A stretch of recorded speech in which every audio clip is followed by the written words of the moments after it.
Hello and welcome everyone to AARP Wyoming's Video Voter Guide Series for 2024. I'm Tom Laycock with AARP Wyoming, and today we're joined by Cody Wylie, who's running for the Wyoming Legislature in House District 39. That's located in Sweetwater County. AARP has a proud 40-year history of nonpartisan engagement and does not endorse or oppose candidates.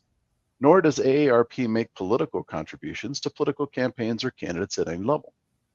Instead, we ask questions so our AARP members understand where the candidates stand on important issues and can make their own decisions on Election Day. Today, we'll ask Mr. Wylie 3 questions, allowing for a 1-minute and 30-second response to each. Then we'll give him 2 minutes to make his final pitch to the voters of House District 39. So, Mr. Wylie, our first question is this. Over the last 2 years, the Wyoming Legislature has made providing property tax relief for its citizens a priority.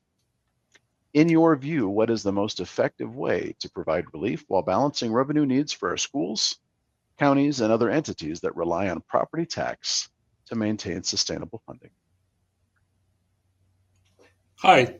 First of all, I want to say thanks, Tom, for having me, and thank you for everybody that's tuning in and watching and being involved. It's really important, and it helps us move forward as a state.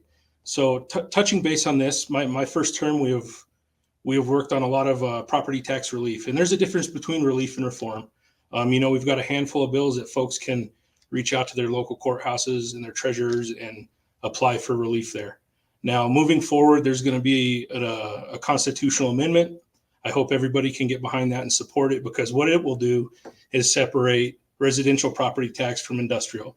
So the way that we tax right now and put toward our coffers is through the ad valorem program.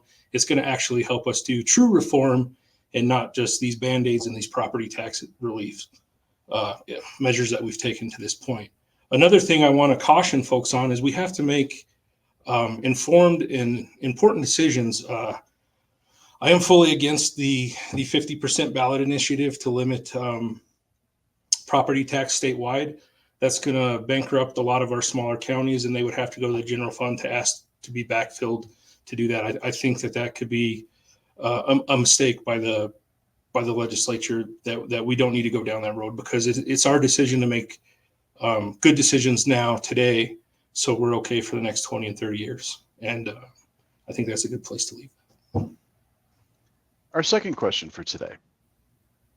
Wyoming's population of those aged 60 and over grew by 47% from 2010 to 2020, while the state's entire population grew just 2%. We know 64% of all nursing home beds in Wyoming are paid for right now through the state Medicaid program. What do you see as the greatest barrier to helping our older adults age in their homes and communities?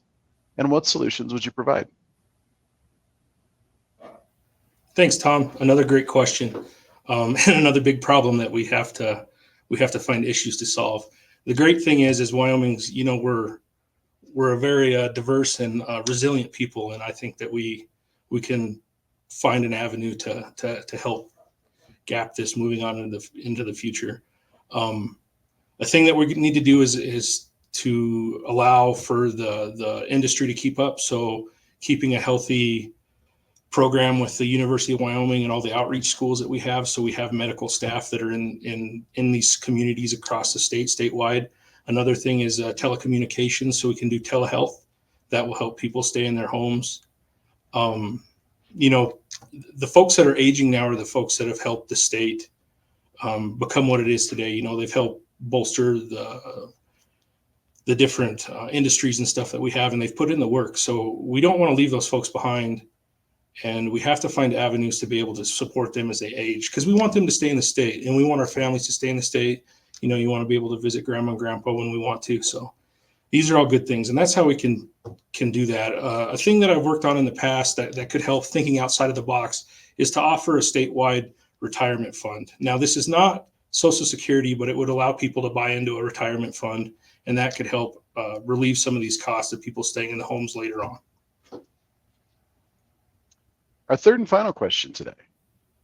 Emergency medical services are not considered an essential service in Wyoming, and in some areas, ambulance services do not have a sustainable funding source.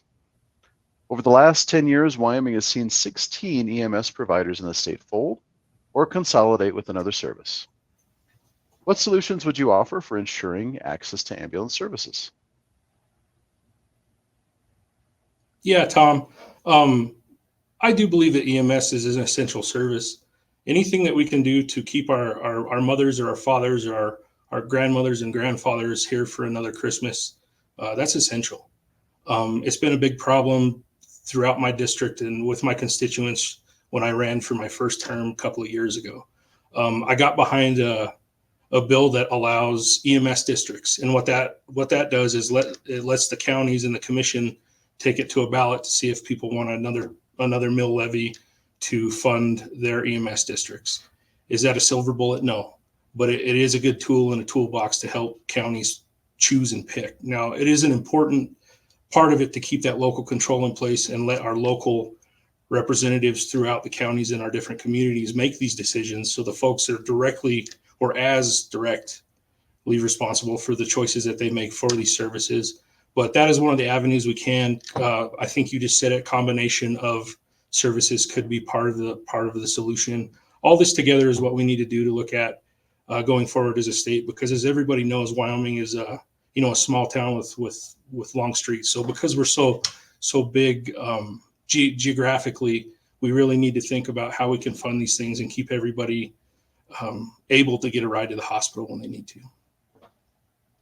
Well, Mr. Wylie, thank you very much for taking the time and answering our questions. Now we'd like to give you 2 minutes to explain to the voters why you believe you're the best person to represent House District 39. Thanks again, Tom. Yeah, I think throughout my first term that I'm just finishing, I've been very effective. I've been an advocate for the state of Wyoming with some of the federal overreach that's been taking place. I've been put on a lot of those subcommittees and committees to work on that.